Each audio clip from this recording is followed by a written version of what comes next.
Welcome to the world of Capybara Go. In this exciting adventure, you take on the role of a brave capybara, exploring, battling, and collecting powerful weapons to help you along the way. The weapons in Capybara Go are essential to your survival, each offering different buffs, damage types, and unique abilities. Whether you're dealing with swarms of enemies or facing off against a challenging boss, the right weapon can make all the difference. Today, we're going to break down all the weapons in the game, ranking them from the best to the worst, and diving into what makes each one so special. From the most powerful weapons that boost your speed and damage to those that have interesting effects like healing or stunning enemies, there's something for every playstyle. Some weapons pack a punch with high damage but may lack versatility, while others offer strategic advantages with buffs that can turn the tide of battle. So, let's dive into this Capybara Go weapons tier list and figure out which ones you should be aiming for on your journey. Stay tuned to find out which weapons are truly the best and which ones might be worth skipping. I'm quickly moving on to the video and I'm ranking weapons in Capybara Go.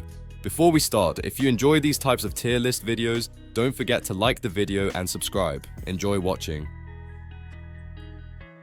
My friends, only 0.1% of viewers subscribe. If you like this type of content, please do not forget to subscribe to the channel. Thank you in advance for your support. The weapons in this tier are, in order from top left to bottom right, Forest Staff and Mystic Staff. Alright, let's dive into the world of Capybara Go and take a closer look at some of the weapons sitting comfortably in the C tier. I know, C tier isn't exactly where you want your gear to be, but trust me, these weapons still have their quirks. Let's start with the Forest Staff. This one is an interesting choice. It's a variation of the Nomad Staff, but with a unique twist. It boosts your rage skill damage by 35%. Not bad, right? But here's the kicker. Every time you land a successful ultimate hit, you get 50% of your base HP back. Now, that sounds pretty useful, but let's be real. Those ultimate hits don't always come around too often, so you might find yourself wishing for more consistent healing. It's a gamble. But hey, if you can land those ultimates, this staff might just save your life. On the flip side, we have the Mystic Staff, which, let's be honest, doesn't quite pack the same punch. It's the weakest of the epic staves, but it does have some tricks up its sleeve. The biggest feature here is the stun effect, which can be pretty helpful, except it only lasts for a single round. Not exactly a game changer, but still, it's a nice touch. Plus, the Mystic Staff reduces the rage of your enemies by 10 points. While that might not stop an enemy in their tracks, it can definitely slow them down. Oh, and did I mention that every successful attack with this staff restores 10 points of your own rage meter? That can be a nice little boost to keep your abilities flowing. So, while these staves might not make you the powerhouse of your team, they're still worth considering, especially if you like a bit of unpredictability in your playstyle. Whether it's the Forest Staff with its occasional healing or the Mystic Staff's rage control, both have their moments. Just don't expect them to carry you through the toughest fights, at least not without some serious luck.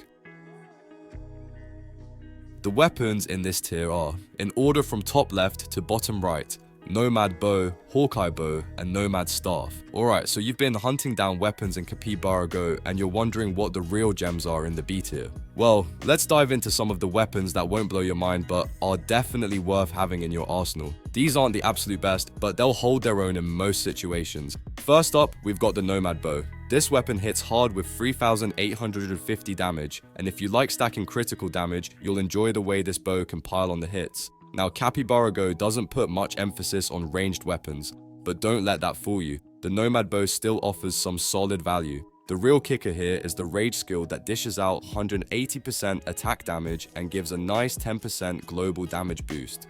If you're looking for something that adds decent damage while giving you that extra little global damage buff, this bow is a great choice. Next, we've got the Hawkeye Bow. Think of it as the younger, slightly more tactical version of the Nomad Bow. It still packs the same damage, 3,150, but instead of ramping up critical damage, it brings something a little more strategic to the table. Each time you score a critical hit, this bow reduces the enemy's rage meter by 10 points. This can be incredibly useful when you're going up against those pesky elite enemies and bosses, as it helps keep them from unleashing their strongest attacks. If you're all about controlling the battlefield and weakening the big baddies, the Hawkeye Bow is your go-to. Switching gears now, let's talk about the Nomad Staff. If you're the type who loves skill damage and bonus attacks, you might just fall in love with this one. It's got 3,625 damage, which is a bit lower than the bows, but here's the thing, it makes up for it with some serious synergy with skill-based builds. When you land a successful rage attack, it boosts all of your skill-specific damage by 15%, no matter the type of skill. Plus, even if your rage attacks aren't the greatest, you're still getting a nice 25% boost to your skill damage by default. This stuff is perfect for players who want to boost their overall damage output through skill combos and those satisfying bonus attacks. What I really love about these weapons is that they each offer a different playstyle. The Nomad Bow is great for those who love stacking critical hits and boosting overall damage. The Hawkeye Bow shifts the focus to debuffing enemies, and if you're dealing with tanky foes, weakening them before they can wreck you is always a win. Then, the Nomad Staff gives you a boost to your skills, making it ideal for those who want to stack up some serious damage through abilities. Sure, these B-tier weapons might not be the flashiest, but they're definitely not the worst. They'll do the job when you need them, and they can even give you an edge in certain situations. Whether you prefer direct damage, debuffing enemies, or focusing on skill-based attacks, there's something here for every type of player, so don't sleep on these weapons. They may not have the S-tier shine, but they can still get you through some tough spots. In the end, Capybara Go is all about playing smart and making use of what you've got. While the top tier weapons may get all the glory, don't underestimate the versatility and reliability of these B tier options. So, next time you're picking out your gear, maybe consider adding one of these weapons to your loadout. They might just surprise you. The weapons in this tier are, in order from top left to bottom right, Warrior's Sword, Warrior's Blade, Giant's Hammer, and Frostbite Spear. Alright, let's talk weapons in Capybara Go, because, let's be honest, you're not going to win any battles by just waving your fists around, right? So, today we're diving into some of the A-tier weapons that can seriously change the game for you, whether you're dodging damage or dishing it out like a pro. Let's get into it. First up, we've got the Warrior's Sword. Now, if you've been rocking with the game for a bit, you've probably heard about this one. It's like the slightly cooler cousin of the legendary Sky Splitter. It doesn't quite hit as hard, but the damage still clocks in at a respectable 3,925. And if you're all about those combos, this sword is your new best friend. You get a 30% boost to combo damage, and it stacks with an extra 5% every time. So by the time the battle's over, you'll be hitting like a truck. Not bad for a sword, right? Then there's the Warrior's Blade, another sword that packs a punch, but it's got a unique edge for those of you struggling against bosses. These tough bosses usually come armored to the teeth, so if you're trying to break through that pesky defense, this is your go-to. The Warrior's Blade doubles your critical damage. We're talking a 100% boost. That's 20% per stack, and it stacks up to 5 times. So, if you're fighting a boss with heavy armor, this sword will help you slice right through it like butter. Now, let's switch things up a bit with Giant's Hammer. If you're all about that counter-attack playstyle, this one's for you. At 3,125 damage, it's not as strong as the Mushroom Hammer, but hear me out. This thing makes counter-attacking feel like a breeze. All your counter-attack damage gets a 30% boost, so if you're patient enough to wait for the perfect moment, you can really punish your enemies. It's a game changer for builds that rely on countering, trust me. And speaking of counter-attacks, let's talk about the Frostbite Spear. If you like the idea of dealing damage and getting some healing, this weapon is a nice balance. Like the Giant's Hammer, it boosts your counter-attack damage by 30%, but here's the twist. It also heals you for 5% of your base HP each time you land a counter. Plus, it summons an Icy Spear that deals 180% attack damage and freezes your enemies. So, you're not just dishing out pain, you're also making sure your enemies don't get a chance to react. Talk about playing dirty. What's awesome about these weapons is they all cater to different playstyles. Are you the type to go all in on combos and damage, or are you more of a counter-attacker who likes to sit back and let your enemies make the first move? Either way, there's something here for you. And hey, the best part is that none of these weapons are a pain to get your hands on. You don't need to grind for ages, just pick one up and start building your strategy around it. But let's not forget the versatility here. You can mix and match these weapons with different armor sets and perks to really fine-tune your build. Want to go full-on counter-attack? Combine the Giant's Hammer or Frostbite Spear with some armor that boosts counterplay. Or if you're more of a damage dealer, go full throttle with the Warrior's Sword or Blade and stack up those combos for maximum impact. All in all, if you're looking for weapons that will give you an edge in Capybara Go, these A-tier picks are where it's at. Whether you're hitting hard with combos or playing the long game with counters and heals, you can't go wrong with any of these. And with all the customization available, you'll find your perfect match in no time. So, which one are you going to try out first? Let me know in the comments. The weapons in this tier are, in order from top left to bottom right, Sky Splitter, Mushroom Hammer, and Star Staff. Alright, let's talk about the top tier weapons in Capybara Go, because who doesn't love hitting hard and feeling like an absolute powerhouse, right?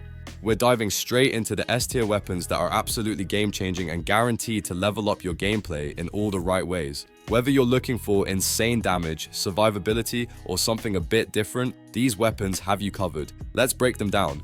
First up, we have the Sky Splitter, and oh boy, if you're playing a rage build, this is your best friend. This sword doesn't just hit hard, it hits smart. With a damage of 3,750, it brings the pain. The real kicker here is the sword cheat it adds to every attack, giving you a 5% boost to your Capybara's true damage. But wait, there's more. Each basic attack also restores 10 rage points, which means you're fueling your skills non-stop. Plus, its special ability, the Sky Splitter Wave, unleashes a huge 230% attack damage burst. Talk about a beast on the battlefield. Next, if you're someone who prefers a more defensive playstyle with the added bonus of a solid counter, then Mushroom Hammer should be in your arsenal. This hammer does 3,625 damage, but it's got some unique tricks up its sleeve. After a successful counter, it reduces all incoming damage by 25%, and that's not all. Your HP gets a 25% boost, and you gain a shield with an extra 15% defense. Not to mention, this hammer summons a giant mushroom that deals 150% attack damage. It's perfect for tanking through the toughest fights and then smashing back harder than ever. Now, for the magical folks out there, Star Staff is an absolute must-have. This staff brings the heat, literally. With 3,625 damage and a fantastic synergy with fire and burn damage, it's perfect for any fiery offensive. It boosts your burn damage by 35% and your fire damage by 25%. But here's where it gets even better. If you manage to burn an enemy, any extra burn damage is further boosted by 40%. So, combining this weapon with fire strike attacks is a fantastic idea, as it will turn your enemies into walking infernos. Trust me, they'll regret crossing paths with you. If you're trying to go all in on your rage playstyle, Sky Splitter's sword cheat is definitely something you won't want to miss.